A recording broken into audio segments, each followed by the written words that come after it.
नमस्कार मित्रांनो. मराठी तरुणांनो, नोकरी करताना बऱ्याचशा गोष्टी तुम्हाला शिकायला मिळतात. या नोकरी करताना जर तुम्ही व्यवस्थितरित्या नोकरी केली तर भविष्यात तुम्हाला स्वतःचा व्यवसाय सुरू करण्याची संधी प्राप्त होते. हे मी का सांगू शकतो?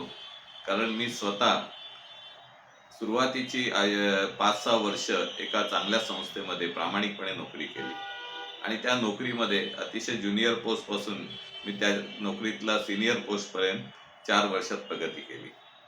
ही प्रगती मी का करू शकलो? कारण त्या संस्थेमध्ये प्रत्येक काम शिकण्याची माझी मानसिकता होती आणि त्या संस्थेला जास्तीत जास्त प्रॉफिट कसं होईल हे मी पाहत होतो. आणि हे करताना मला अनेक गोष्टी शिकायला मिळाल्या आणि त्या शिकल्यामुळे मला बेसिकली फायदा असा आला की भविष्यात 4-5 वर्षानंतर जेव्हा मी स्वतंत्र व्यवसाय सुरू केला, त्या व्यवसायात मला बऱ्याचशा गोष्टी या नोकरीतल्या अनुभवावरून मिळाल्या होत्या.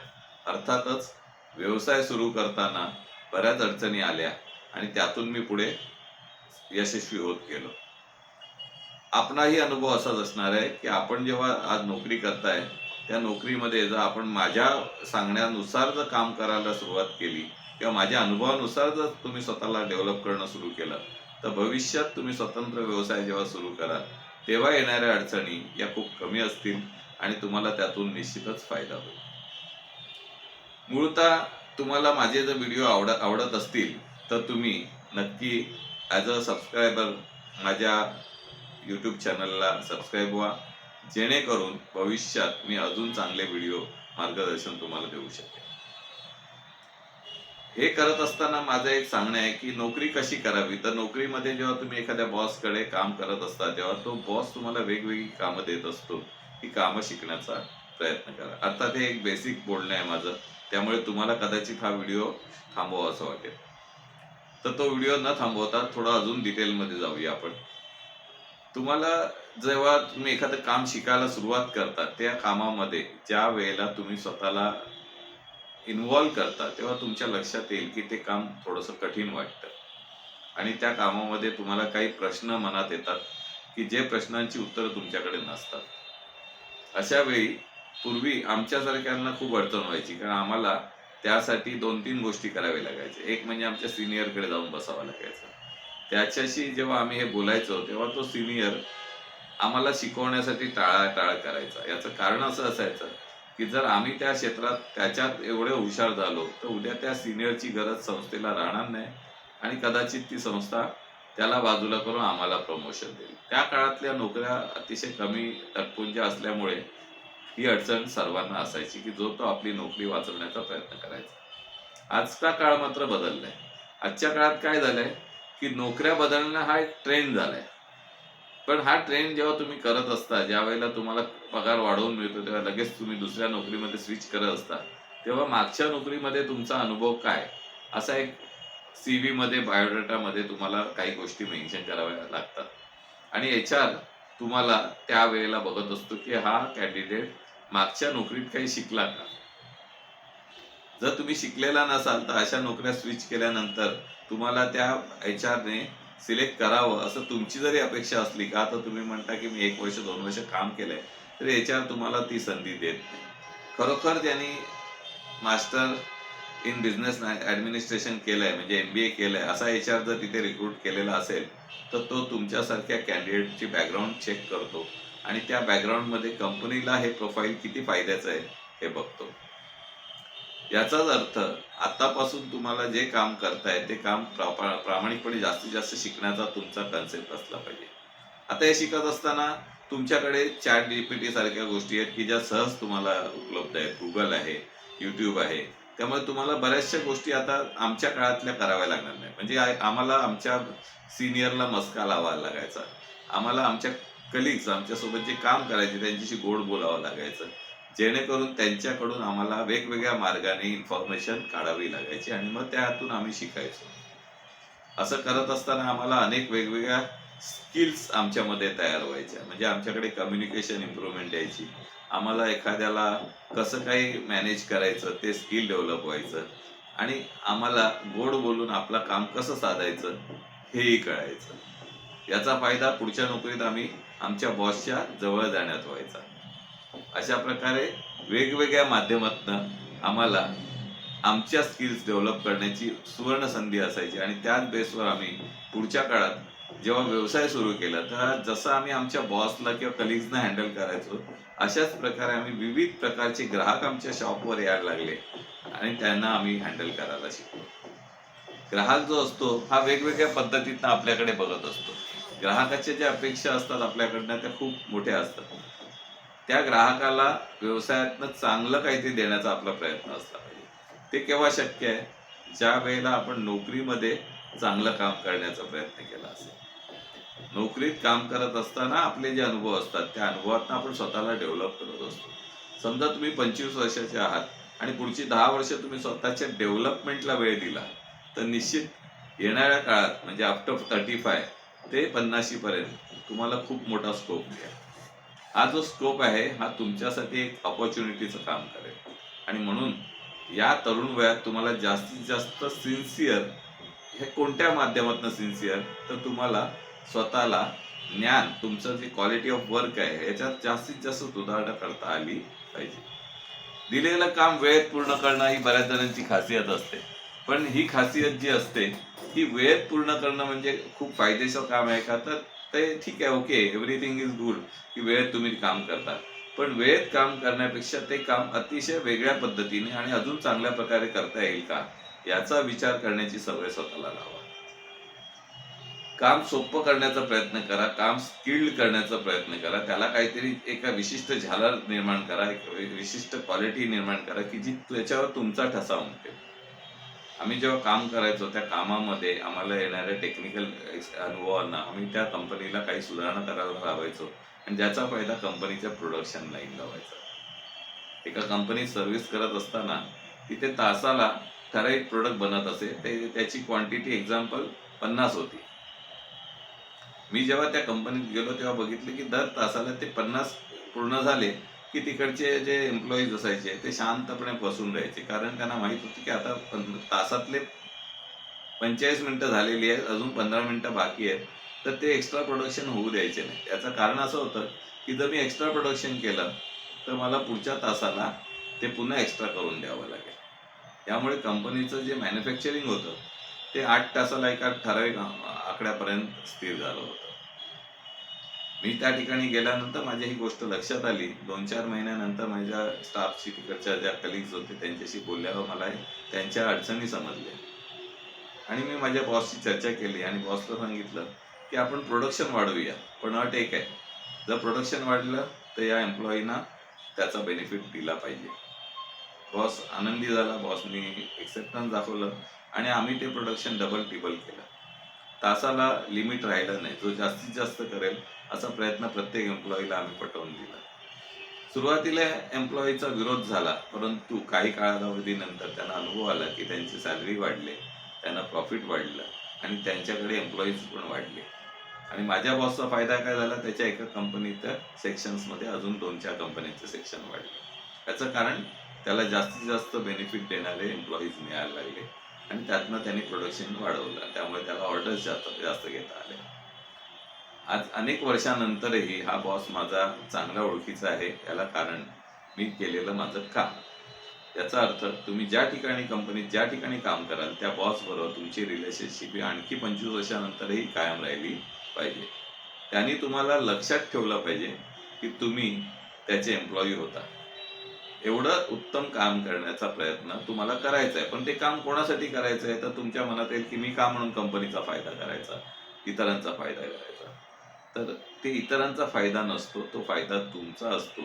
कारण जेव्हा तुम्ही चांगलं काम करता, जेव्हा तुम्ही शिकता, त्या कामातनं वेगवेगळ्या स्किल्स डेव्हलप होतात, त्यावेळेला भविष्यात तुमच्याकडे तुम्हाला होणारा फायदा म्हणजे तुम्ही ज्या व्यवसायात असता त्या व्यवसायात तुम्ही यशस्वी होणं सुरू होतं.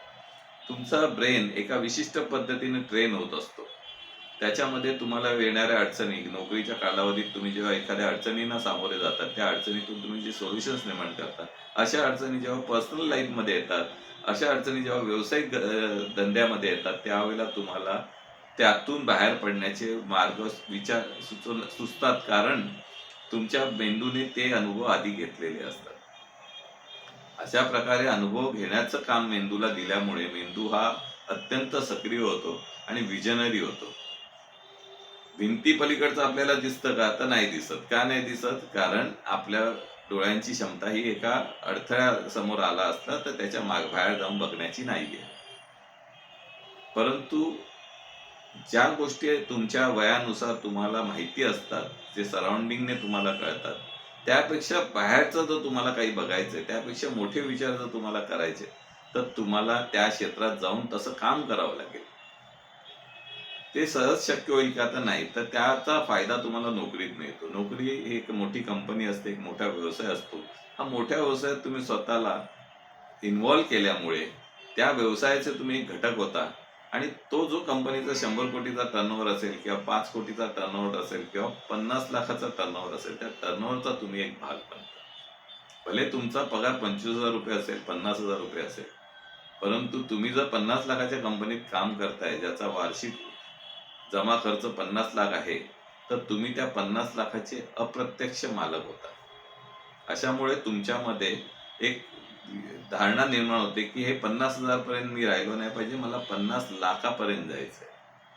आणि त्या दृष्टीने तुम्ही स्वतःचं नेटवर्क बांधणं सुरू करता. ते तुमच्या लक्षातही येणार नाही. जेव्हा तुम्ही स्वतःमध्ये वेगवेगळी स्किल्स डेव्हलप कराल, तेव्हा तुमच्या लक्षातही येणार नाही की ही स्किल्स तुम्ही डेव्हलप करताय. पण जसजसं तुम्ही शिकत जाता, जसजसं तुम्ही मेहनत करत जाता, तुमच्यामध्ये वेगवेगळ्या प्रकारच्या स्किल्स डेव्हलप होत जातात आणि या स्किल्स तुम्हाला अजून नवीन स्किल्स शिकवायला प्रेरित करतात. एक अशी वेळ येते ज्या वेळेला तुम्हाला काहीच सुचत नाही. तुम्हाला पुढे काय करायचं हेच कन्फ्युजन तयार होतं. मलाही झालं होतं. आणि मला कळायला असं झालं की आता पुढे काय करायचं? हा व्यवसाय एका ठराविक जागेवर जाऊन स्टक झालाय. त्याच्या पुढचं उत्पन्न कसं वाढवायचं? का नाही कळत? त्याला कारण असं असतं, जर तुम्हाला तुम्हाला आज तुमच्या डोळ्यासमोर एक 4 व्हीलर नवीन 10 लाखाची घ्यायचं स्वप्न नाहीये, तर तुम्ही त्या शोरूमला जाल तरी का? किंवा तुम्ही त्या गाडीच्या डिटेल्स युट्यूबवर बघाल तरी का? तर उत्तर आहे नाही. कारण हा विषय तुमच्या डोक्यातच नाहीये. तर तुम्ही ती 10 लाखाची कार कशी दिसते त्या विचारात घेणार नाही. पण तुम्हाला जर असं वाटतं की 1 लाखाची बाईक घ्यायची आहे, तर तुमच्या डोळ्यासमोर ती 1 लाखाची बाईक असेल, त्याच्या वेगवेगळ्या कंपन्या असतील, त्याच्यासमोर तुम्हाला त्यातले प्लस आणि मायनस असतील आणि कदाचित येत्या आठवड्यात, येत्या 15 दिवसात, येत्या महिन्याभरात तुम्ही त्या बाईकच्या शोरूममध्ये एखाद्या मित्राला सोबत घेऊन गेलेला असेल. याचा अर्थ तुमच्या डोळ्यासमोर एक विजन असला पाहिजे, एक चित्र असलं पाहिजे की हे तुम्हाला मिळवायचं आहे. नोकरी करत असताना हे चित्र निर्माण करा. नोकरीमध्ये गेल्यावर लोक काय करतात? तक्रारी करतात की अरे मला ते काम जमत नाही, तो प्रॉब्लेम आहे, हा प्रॉब्लेम आहे, वेळेचा प्रॉब्लेम आहे, पगाराचा प्रॉब्लेम आहे. त्यांचं पूर्ण लक्ष त्या प्रॉब्लेमकडे असल्यामुळे त्यांच्या जीवनातले प्रॉब्लेम संपतच नाहीत. तेच प्रॉब्लेम कंटिन्यू होतात. पण जर त्यावेळेला तुम्ही स्वतःला सांगितलं की प्रॉब्लेमकडे लक्ष नको देऊ, या नोकरीत तुला काय मिळवायचंय यावर लक्ष दे, तर मात्र तुमच्या लक्षात येईल की ती नोकरी तुम्हाला वेगळं काहीतरी दाखवेल, वेगळं चित्र दाखवेल. आणि हा हा जो प्रॉब्लेम आहे, वेळेचा प्रॉब्लेम असेल, उशिरा येण्याचा प्रॉब्लेम असेल, लवकर जाण्याचा प्रॉब्लेम, हे सगळे प्रॉब्लेम तुमचे निग्लेक्ट होतील. ते कदाचित तुमच्या लक्षातही येणार नाही की तुम्ही यातनं बाहेर पडलेला आहात. म्हणून थोडासा विचारांना पण बदलायची गरज असेल, तर तुम्हाला विजन बदलावा लागेल. तुम्हाला एक समोर डोळ्यासमोर चित्र निर्माण करावं लागेल. आता तुम्ही म्हणाल, "अरे पण मला ते घर घेताच येणार नाही किंवा मला ती कार घेताच येणार नाही, मला ती बाईक घेताच येणार नाही, कारण माझा तेवढा पगारच नाहीये. तर मी का म्हणून ती बाईकचं व्हिडिओ बघू किंवा त्याची माहिती घेऊ किंवा त्या शोरूमला व्हिजिट करू?" तर मित्रांनो, सुरुवात ही नेहमी लक्षात ठेवा. सुरुवात ही नेहमी प्रयत्नातनं असते आणि प्रयत्न तेव्हाच शक्य होतात, इच्छा जेव्हा निर्माण होते. आणि इच्छा तेव्हाच निर्माण होईल तेव्हा डोळ्यासमोर काहीतरी येईल. आपले डोळे हे आपल्या मेंदूला जाऊन सूचना देतात की हे जे काही आलंय डोळ्यासमोर ते मला हवंय. तुमच्या आवडीचा एखादा पदार्थ तुमच्या समोर आला तर तुम्हाला काय वाटतं? तुम्ही हॉटेलात जाता आणि ते मेनू कार्ड आलं समोर, तर तुम्ही त्या मेनू कार्ड मध्ये वाचता आणि मग काय शोधता? जरी त्याच्यात प्राइस लिस्ट मध्ये जाऊन बघितलं तरी तुम्ही त्याच्या आधी एक गोष्ट शोधता, तुमच्या आवडीची खाण्याची गोष्ट ती त्या मेनू कार्ड मध्ये आहे का. आणि जर ती दिसली तर प्राइस इज नॉट इम्पॉर्टंट. तर त्यावेळेला तुमचं लक्ष असतं ती गोष्ट त्यावेळेला मागवण्याचं. See the difference. तुमचा जर डोक्यात एखादी गोष्ट असेल तर ती तुम्ही पूर्ण करणारच, हे आपल्या मेंदूचं कौशल्य आहे. आपल्या मेंदूला वर्षानुवर्ष त्याच्या आधीच्या पिढ्यांमधून हे मिळत गेलेलं आहे आणि त्यामुळे आपला मेंदू त्याच पद्धतीत काम करतो. काहीतरी मिळवायचं हे आपलं आयुष्याचं ध्येय आहे आणि ते मिळवणं हे आपलं कामच आहे आणि ते आपण आवडीने करायलाच हवं. अशा प्रकारे आपण प्रयत्न करत राहिलो. जेव्हा आपण हे करत नाही ना, तेव्हा आपल्याला त्रास होणं सुरू होतं. तेव्हा आपल्याला डिप्रेशन येतं, मूड ऑफ होतो, आपल्याला लक्ष लागत नाही, आपल्याला कामात आवड निर्माण होत नाही. याचं कारण आपण ते करत नाही जे आपल्याला आपल्या मेंदूला शिकवण्यात आलेले वर्षानुवर्ष त्याच्या जीन्स मध्ये आहे. आणि हा प्रयत्न तुम्ही करायला हवा. जेव्हा तुम्ही चांगलं कंपनीमध्ये एखादं काम करण्याचा प्रयत्न करता म्हणजे काय करता तर शिकता. मी म्हटलं की तुम्ही प्रत्येक वेळेला ते शिकत जा, नवीन नवीन स्किल शिका. तुमच्यासाठी तर एक चांगली ऑपॉर्च्युनिटी आहे. नवीन नवीन टेक्नॉलॉजी, हातात मोबाईल आहे आणि त्याच्यामध्ये अनेक गोष्टी आहेत. त्या मोबाईलवर जाऊन तुम्ही अशा प्रकारची जर युट्यूबवरची माहिती घेतली, युट्यूबर्सनी तुम्हाला हे गायडन्स आम्ही देतो ते ऐकलं, तर निश्चित स्वतःमध्ये बदल शक्य आहे आणि त्या बदलाच्या दृष्टीने तुम्ही स्वतःला डेव्हलप केलं पाहिजे. माझा नेहमी प्रयत्न आहे की भविष्यात येणारा जो नोकरीतला बदल आहे, कारण मी जो अनुभव घेतलेला आहे की जेव्हा तुम्ही 25 वर्षाचे असता त्याच्या आधी घेतलेले शिक्षण तुम्ही पुढचे 20 वर्ष वापरता. 25 वर्षाची जी नोकरी तुम्हाला हवी असते त्यासाठी तुम्ही जे शिक्षण घेता ते पुढचे 20 वर्ष वापरता आणि 20 वर्षानंतर टेक्नॉलॉजी चेंज झालेली असते आणि त्यामुळे तुमचं जे शिक्षण आहे ते तेवढं उपयोगाचं नसतं, पण तुमचा अनुभव मात्र 25 वर्ष पुढे गेलेला असतो. आता तुम्ही अनुभवी असाल पण तुमच्याकडे ते शिक्षण नाहीये जे लेटेस्ट आहे, त्या काळात आलेलं आहे. म्हणजे माझ्या 25व्या वर्षी माझ्या आधीचा जो पिढी होती त्या पिढीने जे शिक्षण घेतलं होतं ते आउटडेटेड झालेले आणि आम्ही नवीन माणसं एकदम हुशार होतो. म्हणजे पुढच्या 25 वर्षांनी आम्ही आउटडेटेड झालेलो असणार आणि त्यावेळेची नवीन पिढी ही हुशार असणार. मग अशा हुशार लोकांसाठी आपण काय केलं पाहिजे, आपण त्यांच्यासाठी नोकरी देणारे बनलं पाहिजे. म्हणजे आपल्याला स्वतःचा व्यवसाय सुरू करता आला तर आपण त्यावेळेला त्यांना नोकरी देऊ. म्हणजे त्यांच्यासाठी ती नवीन ऑपॉर्च्युनिटी, आपल्यासाठी एक्सपिरियन्स, आपला अनुभव, आपला स्किल हे सगळं लावून आपण त्या व्यवसायातनं अनेक लोकांना नोकरी देऊ शकू आणि त्यातनं आपलं उत्पन्न भरपूर वाढलेलं असेल. मित्रांनो, जरी या गोष्टी ऐकायला गोड वाटल्या, कठीण वाटल्या, अप्रत्यक्षपणे आज मनात येईल की असं काही माझ्या जीवनात घडणार नाही, तर लक्षात घ्या प्रत्येक छोटा माणूस, प्रत्येक गरीब माणूस हाच पैशावाला झालाय. कोणी श्रीमंत श्रीमंत झाल्याचं तुम्हाला खूप मोठं उदाहरण नाही मिळणार, कारण तो श्रीमंतच असतो. पण एक गरीब माणूस, अत्यंत गरिबीतला माणूसच काहीतरी वेगळं करतो आणि तो पैसेवाला होतो. तुम्ही स्वतःला मध्यमवर्गीयच का बनवताय? तुम्हाला मध्यमवर्गीयाच्या वरती पण एक वर्ग आहे, त्या उच्च वर्गीयात जाण्याचा आनंद का नाही? कारण तुम्ही जर हातपाय हलवले नाही आणि पोहण्याचा सराव केला नाही तर तुम्ही बुडाल. म्हणजेच तुम्ही मध्यमवर्गीयातून जर प्रयत्न केले नाही तर तुम्ही गरीब वर्गात याल. आणि निश्चित प्रत्येकाला गरिबीत राहायला आवडत नाही, कारण गरिबीतून पुढे जायचं हेच आपले संस्कार आहेत, हेच आपली रणनीती आयुष्याची. आणि म्हणून प्रत्येक गरीब, अगदी छोट्या, मी जेव्हा ट्रेनने प्रवास करत असतो आणि तिथे ते काय काय वस्तू विकणारे येतात तेव्हा मला त्यांचं कौतुक वाटतं. कदाचित शिक्षण नसल्यामुळे, कदाचित गरीब असल्यामुळे, कदाचित अजून अनेक कारणामुळे ते व्यवसायात उतरलेले असतात. पण विचार करा, त्या व्यवसायातनं ते दिवसाला किती पैसे कमवते. 100 रुपयाचा एक सॉक्स विकायला मुलगा येतो, तो त्या ट्रेनमध्ये 4 तास फिरत असेल आणि तो किती सॉक्स विकत असेल. तुम्ही गुणिले 100 कस्टमर जर त्यांनी पकडले तर 100 गुणिले 100, इमॅजिन करा किती रुपयाचा टर्नओव्हर एका दिवसात त्यांनी केला, गुणिले 30 दिवस. उबरचा ड्रायव्हर असतो ना, त्याला मी नेहमी चर्चा करताना विचारतो, दिवसाला किती कमवतोस? तर सर्व जाऊन मला ₹1000 येतात. तरी मी मनात म्हणतो, ₹30,000 तर ह्याचे इन्कम आहे. एअर कंडिशन गाडीत बसून पूर्ण मुंबई, महाराष्ट्र फिरायला मिळतंय. हे जे वेगवेगळे व्यवसाय आता बदलत आहेत, व्यवसायाचं स्वरूप बदलतंय, त्यामुळे उत्पन्नाचं पण प्रमाण वाढतंय. आता निश्चित आहे, जेव्हा तुमचं उत्पन्न वाढतं, तेव्हा तुमच्या प्राइसेस पण वाढणार आहेत. म्हणजे महागाई वाढते आणि महागाई वाढली की आपण ओरडतो, महागाई झाली, महागाई झाली. महागाई वाढतच गेली आहे. अनेक वर्षापासून महागाई वाढते आहे. अनेक वर्षातून स्वस्त असलेल्या वस्तू महाग होत गेल्या आहेत आणि भविष्यात पण त्या अजून महाग होणार आहे. त्या महाग कोणाला वाटतात? ज्याला ते अफोर्ड होत नाही त्याला महाग वाटतात. ज्याला अफोर्ड होतात त्याला ती स्वस्त वाटते. अफोर्ड कोणाला होतात? ज्याच्याकडे भरपूर पैसा येतो. भरपूर पैसा कशातनं येतो? नोकरीतनं येतो का? नोकरीतल्या कोणत्या पोस्टनी येतो? वरिष्ठ पदावरनं येईल का कनिष्ठ पदावरनं जास्त पैसा मिळणार?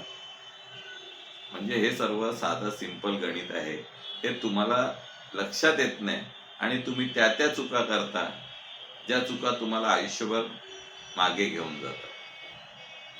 तुम्हाला जर पुढे जायचं असेल, तुम्हाला जर यशस्वी बनायचं असेल, तर काही चुका तुम्हाला बदलाव्या लागतील, सुधाराव्या लागतील, प्रयत्न करावा लागेल आणि निश्चित तुम्ही तो प्रयत्न करू शकता. यासाठी तुम्हाला मी सूचना देईन की धीरूभाई अंबानी अत्यंत सुंदर व्यावसायिक नीतिमूल्य असलेले व्यावसायिक आहेत, यशस्वी झालेला व्यावसायिक आहेत. तुम्ही त्यांची पुस्तकं वाचायला घ्या. त्यांच्या व्यतिरिक्त अनेक व्यावसायिकांची पुस्तकं तुम्ही वाचू शकता. पण आक्रमक शैलीने यश मिळवणं हे धीरूभाईंचं वैशिष्ट्य आहे. त्यामुळे तुम्ही थोडासा आक्रमक होण्यासाठी प्रयत्न करा. जीवनात आक्रमकता म्हणजे वेगाने थोडं पुढे घेण्याची, निर्णय घेण्याची क्षमता निर्माण होणं ही तुमच्या गरज आहे. तुमची शरीराची गरज आहे, तुमच्या मनाची गरज आहे, तुमच्या आर्थिक स्थितीची गरज असल्यामुळे तुम्ही स्वतःला डेव्हलप करायला घ्या. यशस्वी व्हा. मला खात्री आहे की तुम्हाला अपयश येणार नाही आणि अपयश आलं जरी तरी ते अपयश नसतं, ते तुमचं यशातलं एक पार्ट असतो. आणि अशाच प्रकारे तुम्ही माझे व्हिडिओ ऐकत राहा, जेणेकरून तुम्हाला अजून चांगल्या प्रकारचं मार्गदर्शन मी देऊ शकेन. पुन्हा एकदा भेटूया. मी तुमचा जयंतराव पाटकर, स्किल कोच. तुम्हाला पर्सनल मार्गदर्शन देण्यासाठी पण उत्सुक असेल, परंतु हे मार्गदर्शन पेड असतं. त्यामुळे जर तुम्हाला मला संपर्क करायचा असेल तर सोबत दिलेल्या नंबरवर तुम्ही व्हॉट्सअपवर मला मेसेज करा आणि मी त्याप्रमाणे आपल्याला इतर डिटेल्स पाठवेन आणि त्या डिटेल्स मिळाल्यानंतर आपण ठरवा. मार्गदर्शन घ्या. मार्गदर्शन जरुरी आहे, प्रत्येकाला जरुरी आहे. ते घेण्याचा प्रयत्न करा. जरुरी नाही ते माझ्याचकडनं घ्या. तुमच्या एखाद्या सहकार्याकडून पण तुम्ही ते फ्रीमध्ये उपलब्ध करू शकता आणि त्यातून तुम्ही स्वतःला डेव्हलप करू शकता. जीवनाची ही लढाई यशस्वी होणं हेच जीवनाचं खरं स्वरूप आहे आणि यासाठी प्रयत्न करणं हाच त्यातला खरा यशाचा मार्ग आहे. पुन्हा भेटूया पुढच्या एखाद्या व्हिडिओत. हा व्हिडिओ थोडासा वेगळा बनवलाय. आवडला तर नक्की कमेंट्स करा आणि आपल्या सूचना मला कळवा. धन्यवाद.